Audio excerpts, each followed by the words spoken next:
ময়দান news চ্যানেলে আমাদের সকলকে স্বাগত জানাই। আজ আমরা কথা বলবো সামার ট্রান্সপন্ডার নিয়ে। সামার ট্রান্সপন্ডারের দল পরিবর্তন করতে চলেছে আইএসএল এর বেশ কিছু খেলোয়াড়। কোন খেলোয়াড় কোন দিকে মুভ করতে চলেছে সেসব ব্যাপার নিয়ে বিস্তারিত আলোচনা করছি। তো ভিডিওটি স্কিপ না করে পুরোটা দেখো সমস্ত আপডেট পাওয়ার জন্য। ভিডিও যদি ভালো লাগে থাকে অবশ্যই লাইক করবেন, কমেন্ট করবেন এবং বন্ধুর মধ্যে শেয়ার করবেন। চ্যানেলে যদি নতুন আসতেন চ্যানেলটি সাবস্ক্রাইব করে পাশে থেকে বেল আইকনটি টিং করবেন।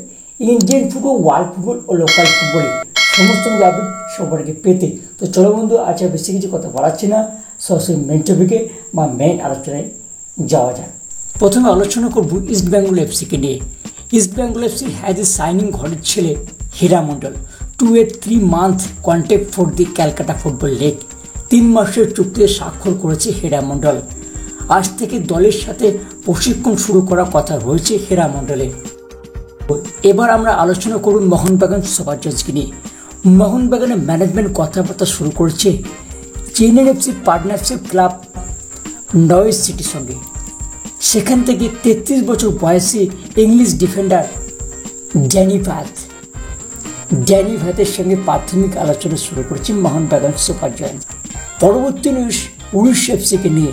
উড়িষ্যা এফসি কথাবার্তা চালাচ্ছে এফসি গোয়ার প্লেয়ার রেনিন ফার্নান্ডেজ। এই রেনিন ফার্নান্ডেজ এফসি গোয়া থেকে লোনে উড়িষ্যা এফসিতে যোগদান দিতে চলেছেন, এমন একটা খবর বেরিয়ে এসেছে। তো ময়দান 10 নিউজ আপডেট এইটুকুই থাক। পরবর্তী কোনো আপডেট বেরিয়ে অবশ্যই তোমাদের শেয়ার করবো। তো ভিডিওটা এখানে শেষ করছি, দেখা হবে পরের এপিসোডে। ততক্ষণ যেন ভালো থাকবেন, সুস্থ থাকবেন, টাটা।